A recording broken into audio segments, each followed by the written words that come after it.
e-gates to open, and later even you can use your credit card when transaction became that safely through the credit card.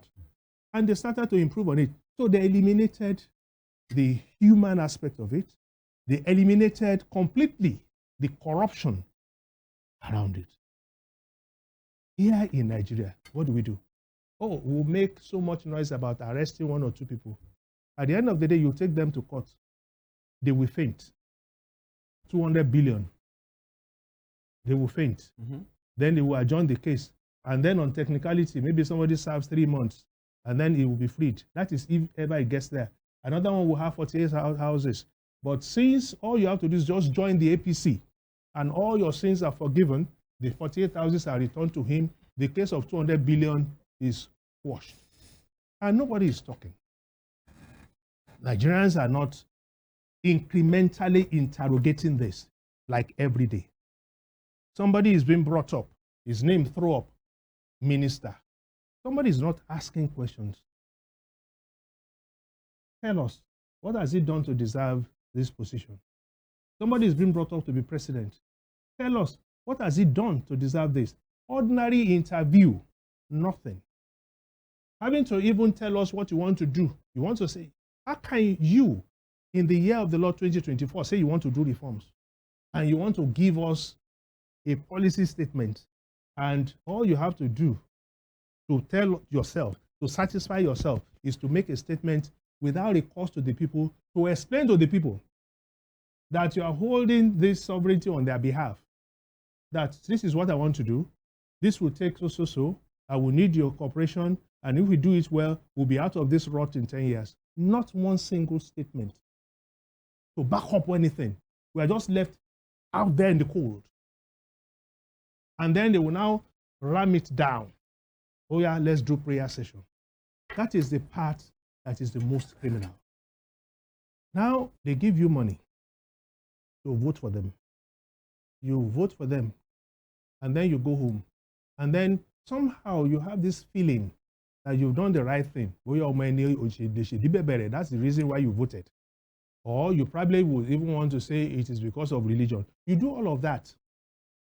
And then you go there, and then remorse comes in.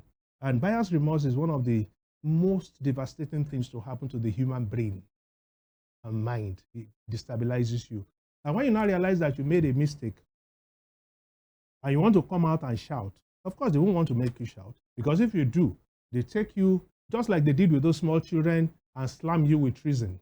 The next day, they come out and tell you, let's have a prayer session. Even the names they will brandish that will lead the prayer session, you already know that. Who is that person? Let's go pray. Oh, the person is already in government. The person just donated 1 billion.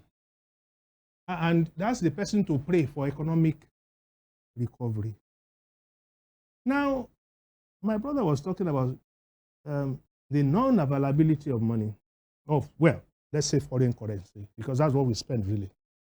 And I will ask you, if they said we should do elections today, you'll be shocked at the amount of dollars that will come out from the pockets of these people.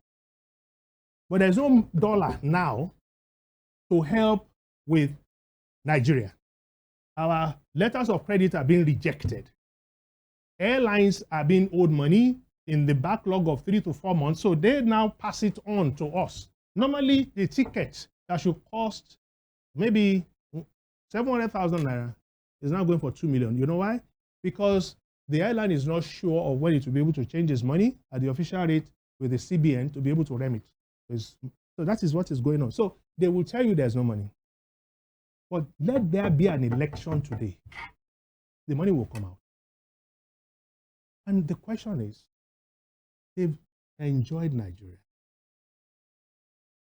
It is not God. If anybody says God has made them rich, no. It is a skill. They perfected it. So why can't they just look back and say, let us help Nigeria?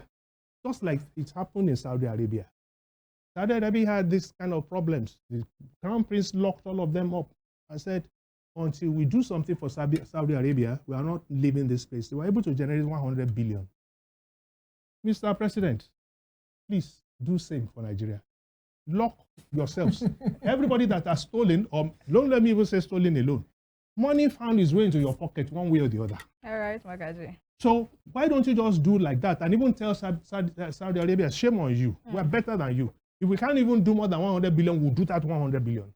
And put the money in the central bank and let Nigeria live. And let all we need is to have that money there for the country to go, for commerce to go, to grow, for transactions to happen, for confidence to be that watchword that will drive our economy. Okay. Will that ever happen? That's the question on the lips of many. But then let me move over to Professor Ogunyemi. Let's talk about some of the policies embarked upon by this particular administration. We talk about the student loan scheme. That's your constituency, if I can put it that way.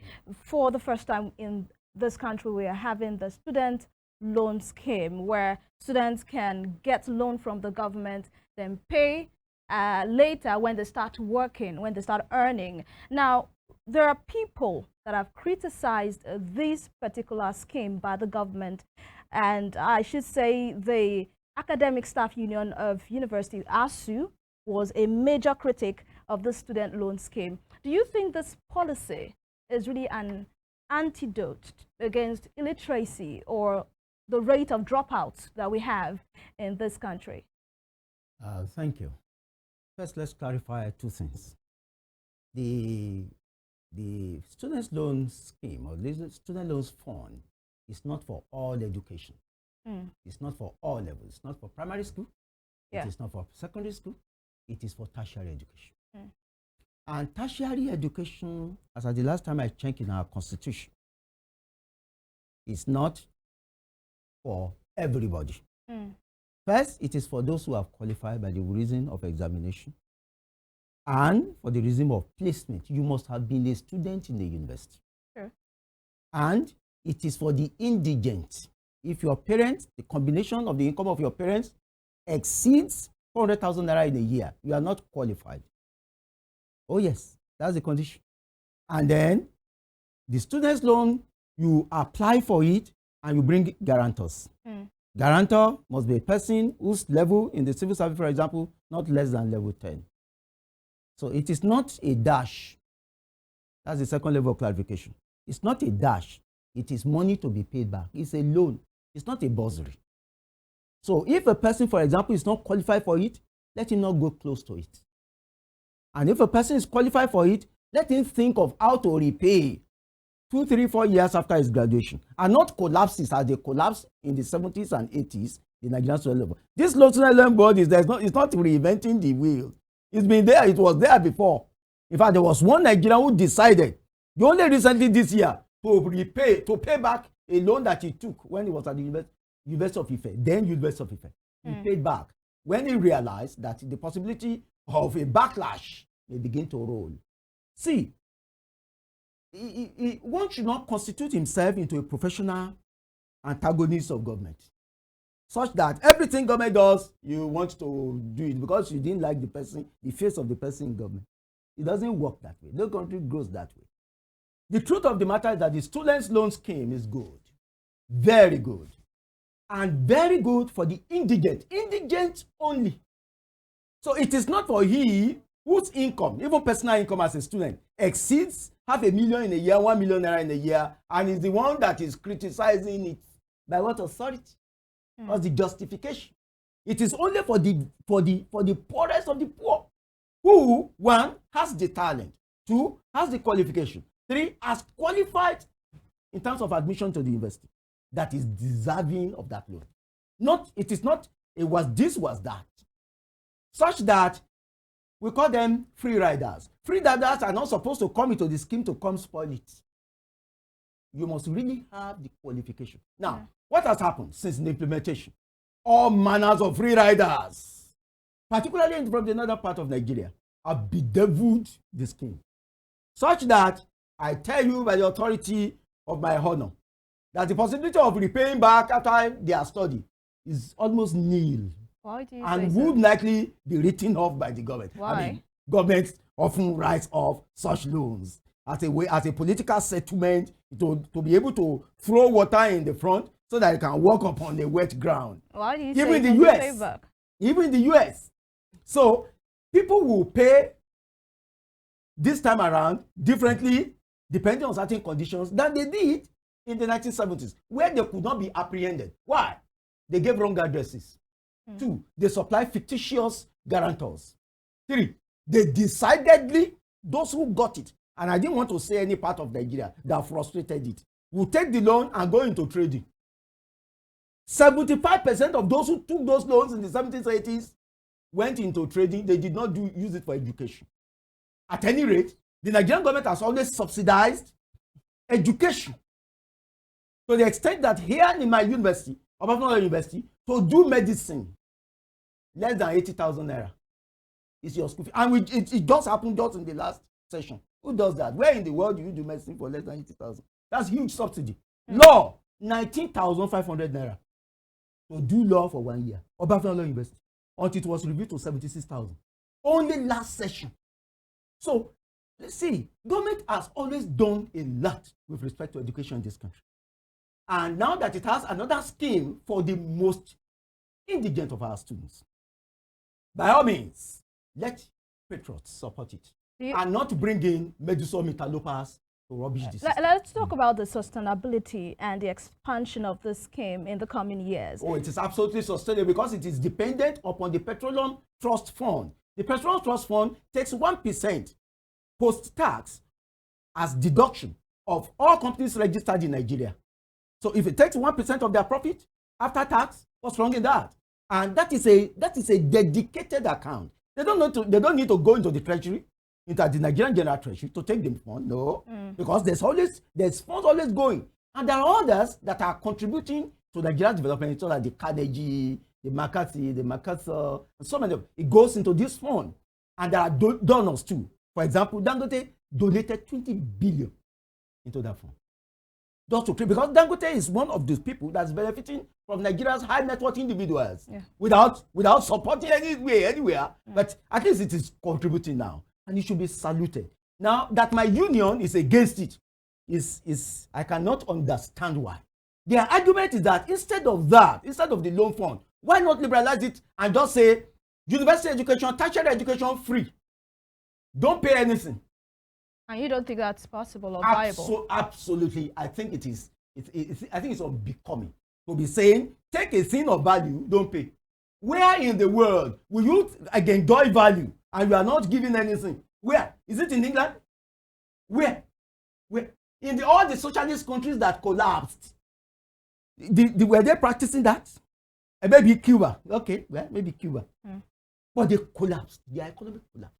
There must be a correlation between getting value and getting some contribution from those who get that value to contribute to the system, so that it will first be sustainable and others can benefit from it. I think ASU is mistaken on this ground. Okay, Dr. Alaje, while we'll look at we've spoken to the student loan scheme, let's talk about the conditional cash transfer done by the federal government. At first, when President Bola Ahmed Tinubu came on board, and he made mention of the 8,000 naira palliative for transfer to the poorest of the poor. People criticized it, he withdrew it, worked on it, and later we saw some other scheme come up. But there are people who believe that this has helped or aided corruption, especially in that particular ministry that is saddled with this responsibility, the Ministry of Humanitarian Affairs, and of course we saw that play up in the suspension of the minister, Dr. Betta Edu, and also the former minister. But then the question is, conditional cash transfer, do you think in any way it helps us as a country? Mogaji made mention of the fact that it's not new in the world. They do it in other parts of the world just to help alleviate the pain a bit. But do you think this can work in our countries? Because I have asked questions when they say it's meant for the poorest of the poor. I've asked people who know people that probably have benefited from this transfer, but I am yet to see one person who got this. Well, thank you so very much. I should have said congratulations to Riv FM. Okay. And your sister station, Western Spring Television.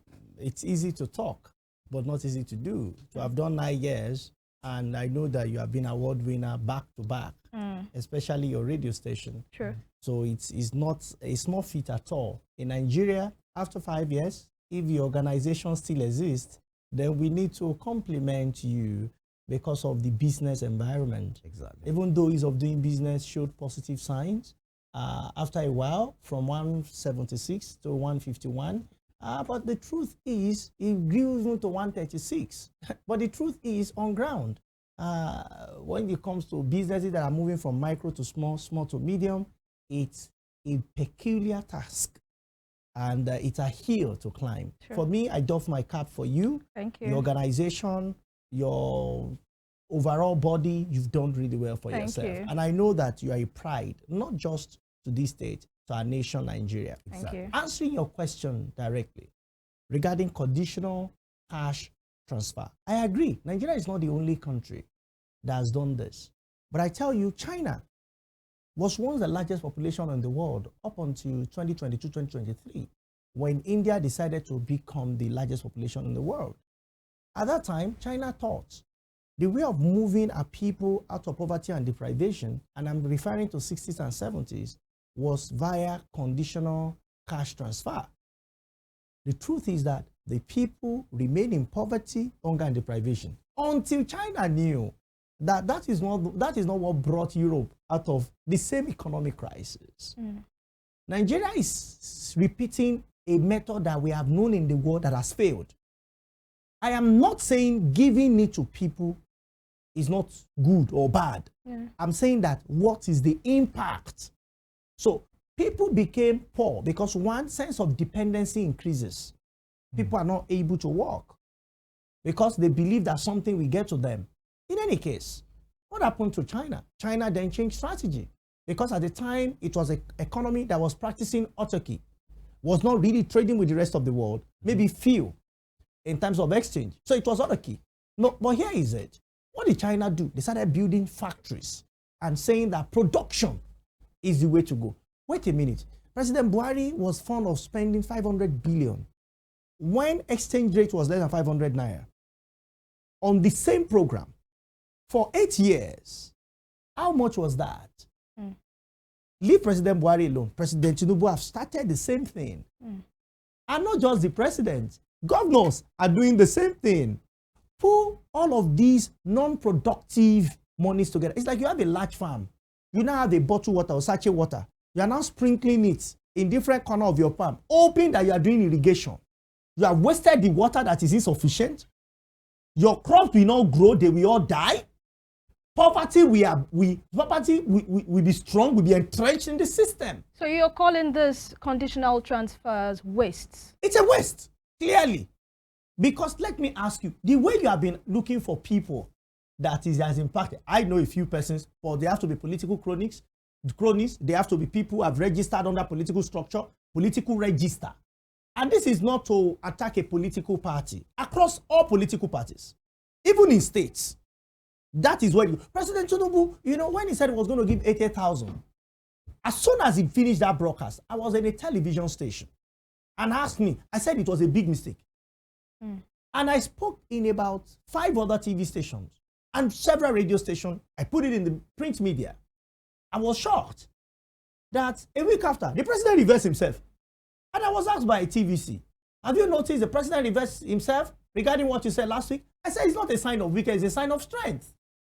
When you hear that your citizens are complaining that wanting to give 8,000 is not the way to go, that he reversed, I was happy. But what I met my biggest shock when I realized the president now replaced that with sharing of rice. Exactly. What happens to the price of rice? Surge. Why? Because an artificial demand came. You understand? Everybody now wants to buy rice. Unemployment, rice. Inflation, rice. So it cannot solve the problem. So the strategy that was used was to now say, let's share rice. Please, where is the rice? In fact, some senators and honorables will tell their people that it's their own contribution to them. So the culture of wanting to share, it is momentary. It is temporal. It cannot lift our people out of poverty and deprivation. Let's do this math. Let's assume it's 10,000. What is exchange rate today? Let's be charitable. 1,650. Let's be charitable. 1,650 divided by 10,000. What figure will it give us? I don't know if it can help us. How much will that be? 10,000 naira divided by 1,650. How much will that give us? But you see, for you to come above poverty line, not my figures, according to the UNDP, you need to earn $1.95. Somebody $2. That's about $60. So if you are giving people 10,000 naira, is it to sustain them in poverty? In the environment where they did this, it's not the same amount they were collecting. It's not 10,000. That is why I say convert your 10,000, which is less than $10, which is less than, if you like, $7 or $8 for a whole month. How much is the price of bread today? So how do we impact our people?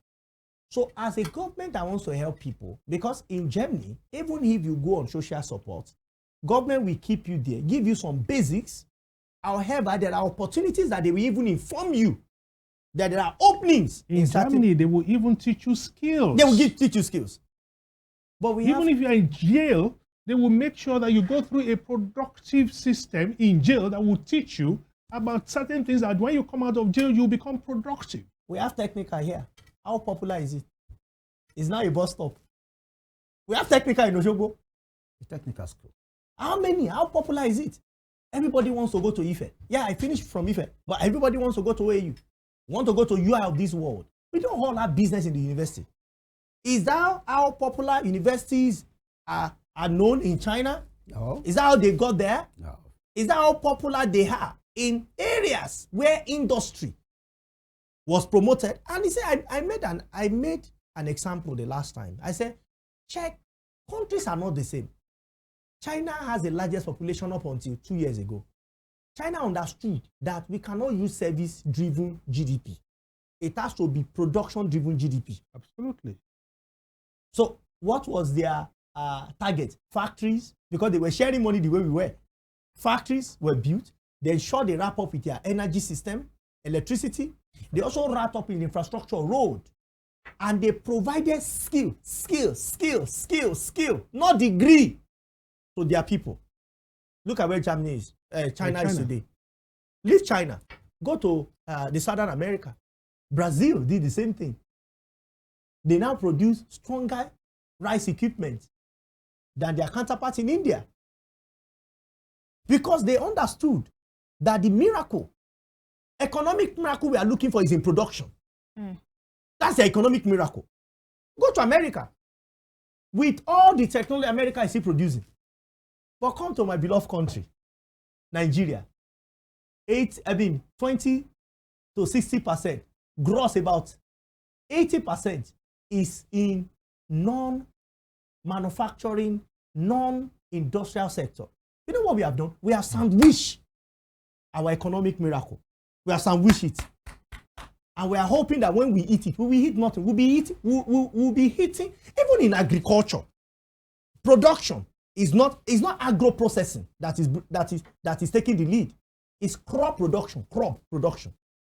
Took largest proportion of growth in it. So you cannot be giving people 5,000, 10,000 and call it all manner of name and expect that the program will have impact. No. If we are trying to sustain people to vote for us in the next election, which that's the way it appears to me, so that we can have register of those that will vote for us again and collect data, yes, that may be a political strategy. But when you think that is an economic strategy, it will fail. Now the money we are giving them has even lost value. Completely. What's the buying power of the naira? So you might need to now increase the money. But what? But you know what? The truth is that there is another method of building a robust economy, a sustainable economy, energy-driven economy. Let me give you an instance, because I know people are watching us.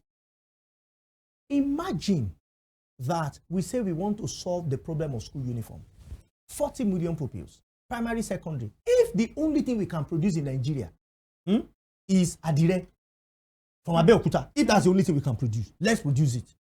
Because when I was in secondary school, for instance, Loyola College, it is not the checkers that helped me to study. It's not the checkers. It is the content of what my teacher taught me.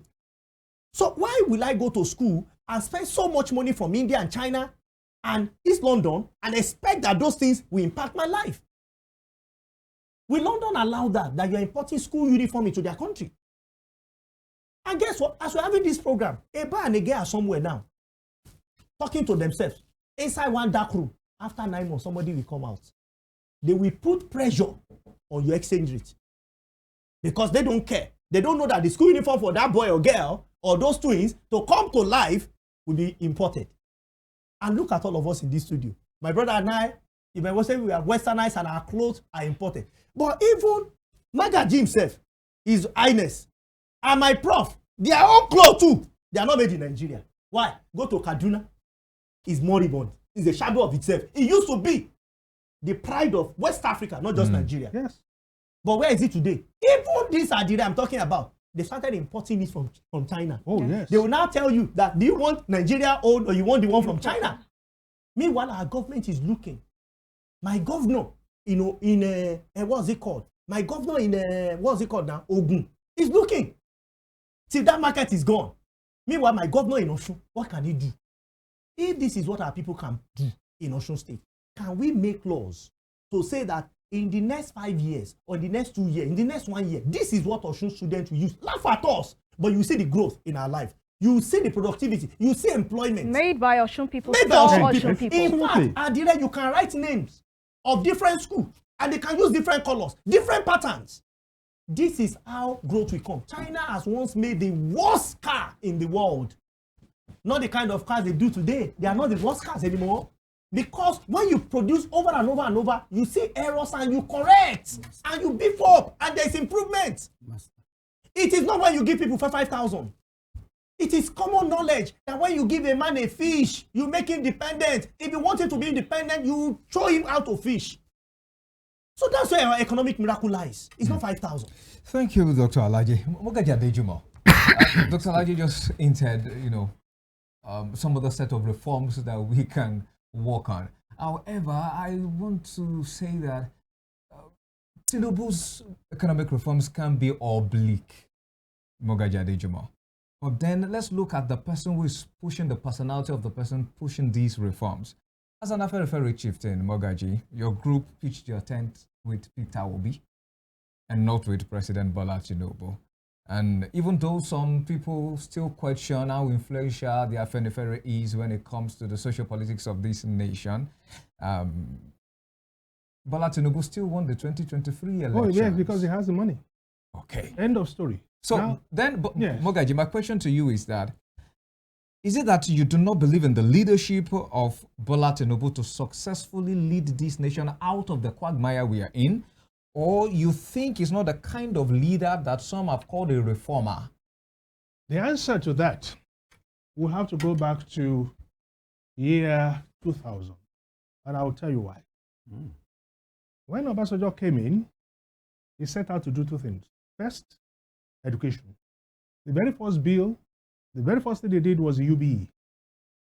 He launched it in Sokoto, brought Professor Obayar from UNESCO and set up the UBE thing and started this idea of having to build schools because we had moribund education and recruitment of teachers. That's the first thing he did. And he was right. The second thing he did, to which I was directly involved, was he had another moribund exercise called Cassava Multiplication Project, CMP, which was only in 3 states, and it was only $3 million. So he went himself, first to Brazil, IFAD, then crossed over to Milan, Rome, and he was on one-on-one with most of these people and said, no, I want this increased and in 26 states from Abuja, and they changed it to root and tuber expansion program. And that was when we had the cassava revolution.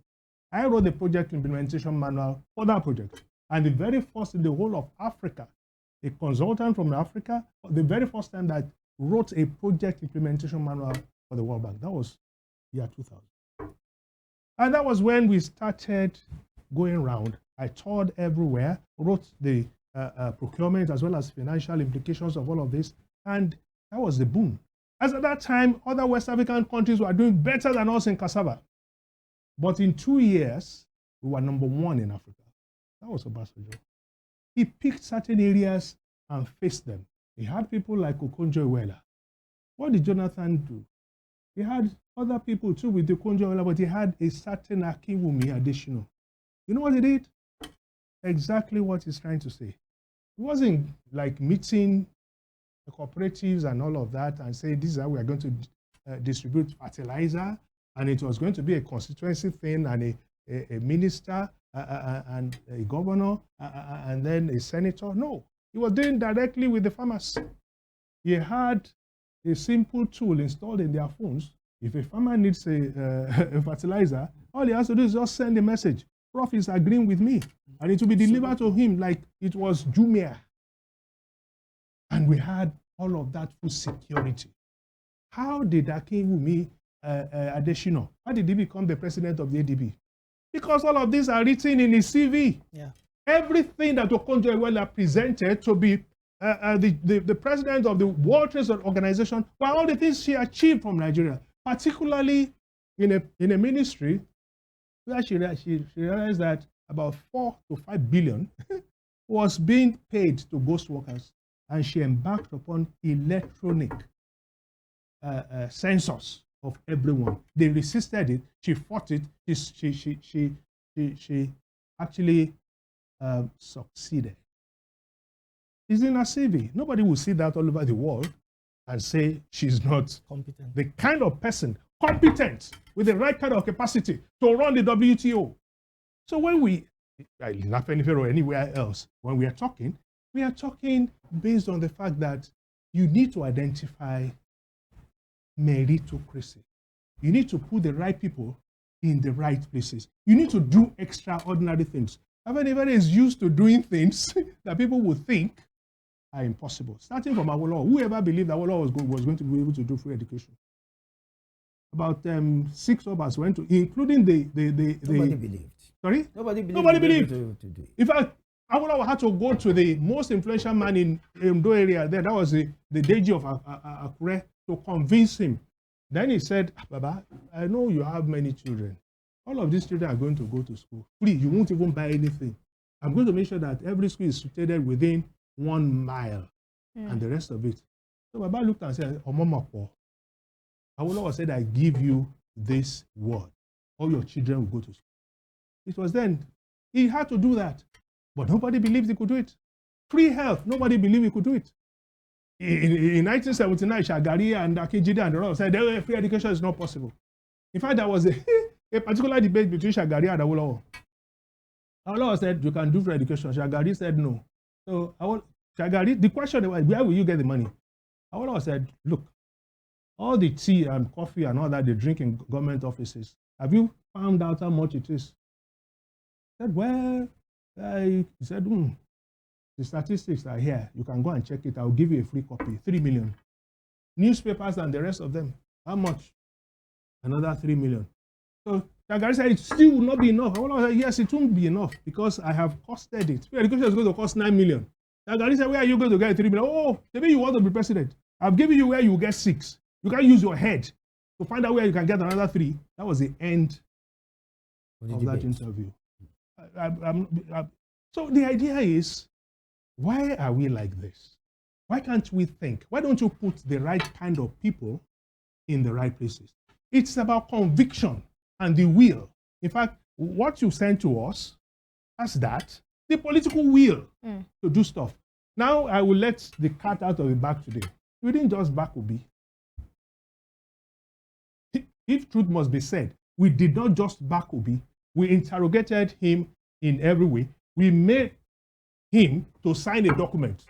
Mogaji Adejumo is revealing all of this to you today. What's in that document? Sorry? What's in the document? Oh, everything we want him to do for Nigeria. Everything we believe must be done, and he must implement. And if he doesn't do it, we'll blackmail. In fact, we'll be the first to shout. And he signed that document. He signed it. So we just didn't say we were picking someone. Why didn't you Even at the SMBLF meeting, I was part of the highest committee of the SMBLF on selection of presidential candidates.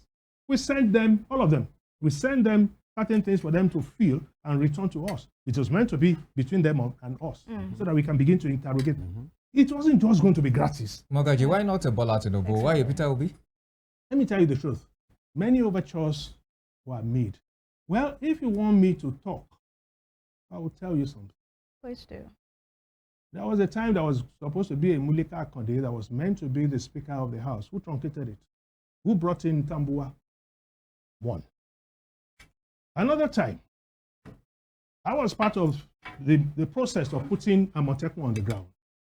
And when the bill was to be put together, it was still going to be a process to harmonize all the bills in all the states. It was what I wrote that Are Gani Adams presented at the floor of the House in Lagos State. I was the one who presented the same thing, which emanated from me, at the floor of the House of Chiefs in Oyo State. We sent representatives in all the states. And our recommendation, in fact, we said don't put police at the end, put retired army officers. Everything we put there, they adopted. And then every other state went to work and came out with a Amotekun. Did Lagos? There was even, you can go and find out from Baba Babalola. We wanted to do a pan-Yoruba conference, and it was like, oh, yes, call everybody. Baba said, well, call Tinubu too. So my brother Akin Oshotokun was sent to him. And he wasn't interested. And then there was, go and ask Dr. Akingba. So it is not as if we didn't make enough overtures. It's not as if we didn't want to have him to come to us. But Mogaji, on the Amotekun issue, Lagos said they had a neighborhood watch. That was the reason they did not adopt They all went Amotekun. to meet the people in Abuja. You are okay, where is the neighborhood watch? Let's face it. Out of 36 markets, and here is now 42, but we keep our records. One thing we do is we keep, out of 36 markets as at that time, 32 are being headed by northerners in Lagos. So there was a time we were having problems at Alabarago. So they gave them an ultimatum. They are still there. But they can go to Odeyemi and flush out people. They can go to, where do they sell motor spare parts? Alapa. Ladipo. Ladipo. And flush out. But they dare not go to Alabarago. And you are talking about neighborhood. Which neighborhood? In my own neighborhood, there's nobody there. Our security is our security. So how can anyone begin to look at neighborhood watch? Between Lagos and Ibadan, we all know what used to happen with kidnappings and the rest of them. Between Lagos and Ogere, between Ogere and Ibadan, you will say, okay, it's only Lagos State. Sorry, only Ogun State and Oyo State. And of course, there's collaboration. But what about in other places from Ekpe? Ekpe to Ijebode. Who runs into Ekpe? What about in Ikorodu? What about cultism in Ikorodu? Or is it only about kidnappers that Amotekun was set up? So how far has neighborhood watch dealt with cultism in Ikorodu? So please, we have to face the fact that there is a trajectory upon which we will look at the Yoruba adage that says, Ojú tó máa máa bá wa dalẹ̀, kò ní fàárọ̀ ṣepin. You know the strength of your horse over a long distance. You can't look at how beautiful your horse is looking and say, ẹṣin yìí á gbé mi délé. It's only when you are on it. And there's something we call equity, which is like an unruly horse. If you ever climb equity, which is an unruly horse, you don't disembark until you get to that your destination, which is called justice. Based on justice, on equity, we looked at the whole scenario. And then we looked at the problems with Nigeria. And we looked at who can have that political will. Because many times they came to Obasanjo then and said, oh, Obasanjo, they will come and kill you. He said, I'm old enough. If they want to come and kill me, let them come. But he forced his way through. We needed a leader like that. Not a leader that they will pad the budget. And Peter Obi was that leader for you? Sorry? Peter Obi was that leader for you and the He FNFR. was, because we did our interrogation. We checked him out every step of the way. This is a man that was impeached how many times? Who knows? He was impeached twice. And he came back how many times? 2 times. Twice. Okay. So if it was, very, very, how will I put it, condescending, and he was ready to do everything the House wanted, they would not have impeached him. All right, in fact, in one of the meetings they had, they told him how much to bring. He told them, I won't give you one dime. Go ahead and impeach me. It's like Papa Devanjo who looked Abacha in the face. When they arrested him and said he was the one who sent people to kill. Hold on, please. I said, you are the mastermind behind the killing of Kudirat. Papa Devanjo looked Abacha in the face and said, you know what?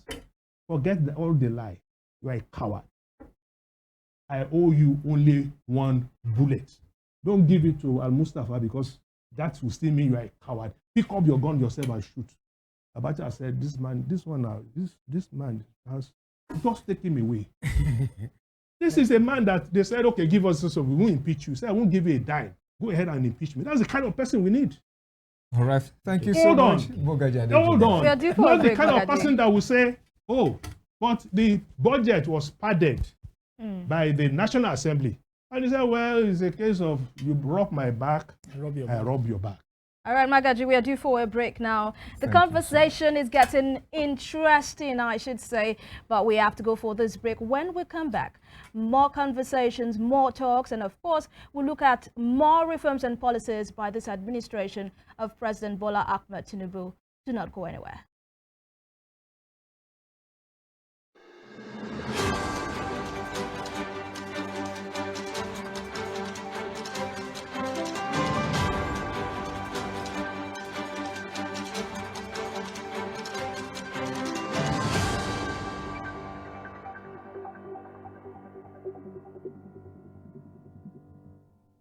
On the 12th of June 1993, Nigerians trooped out in their numbers, irrespective of religious, ethnic, and regional affiliations, to vote for a civilian candidate. Fellow Nigerians,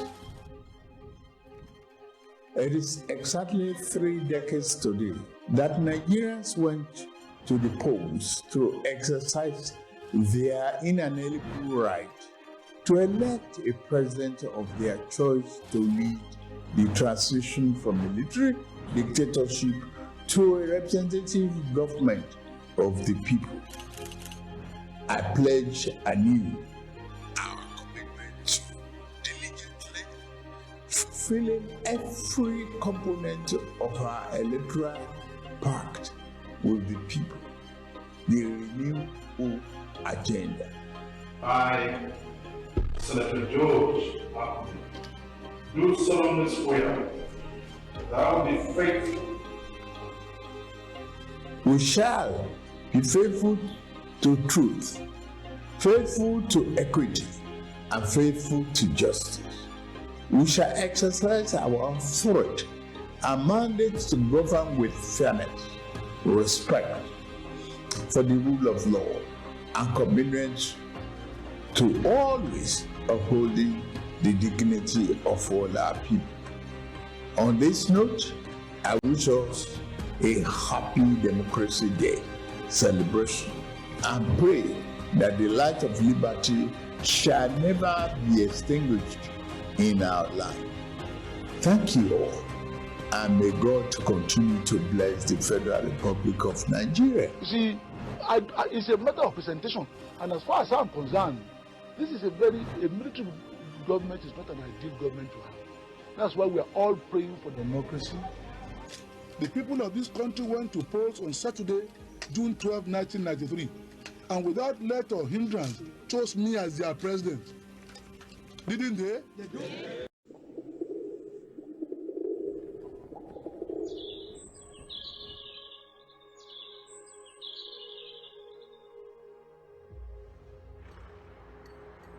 It's historic inauguration day, 29th of May.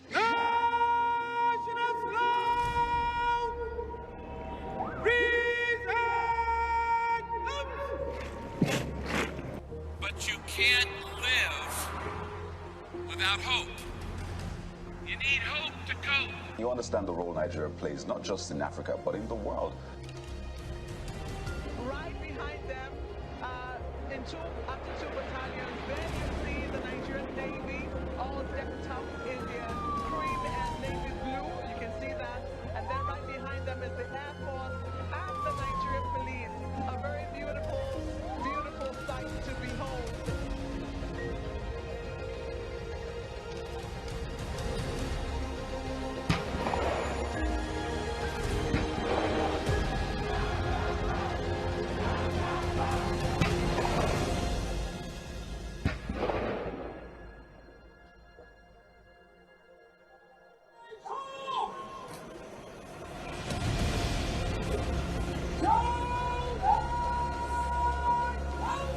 I stand before you,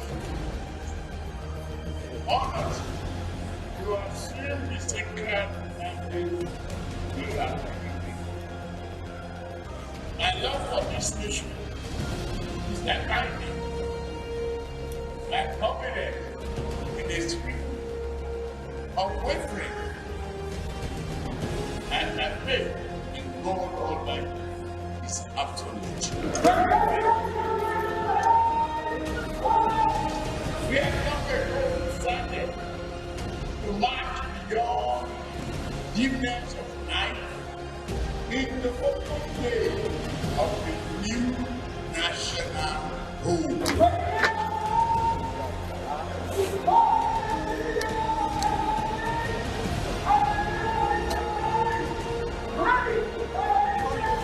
Bola Ahmed Tinubu,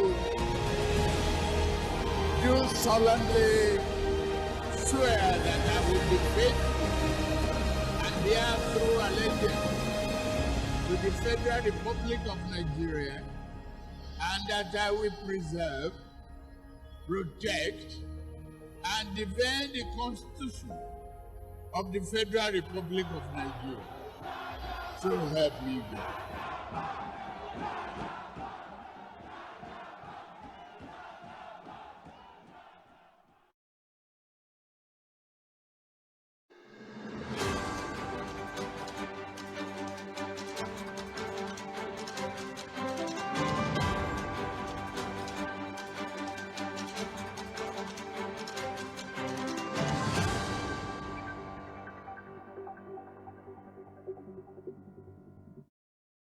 Welcome back. It's still the conversation, and this is the on-air colloquium right here on Western Spring Television and Rave 91.7 FM in commemoration of Rave FM's 9 years of excellent broadcasting and Western Spring Television's 2 years of redefining television experience in the Southwest and in Nigeria. And we have amazing personalities with us in the studio. Mogaji Adejumo is right here with us in the studio. Dr. Paul Alaje is here, and of course, Professor Tunji Ogunyemi is also seated with us in the studios. And I'm definitely going to be directing my my next question to him. Now, former President Olusegun Obasanjo recently in faraway United States took a swipe, of President Tinubu's reforms. It suggested that Nigeria should scrutinize who will be the next INEC chair.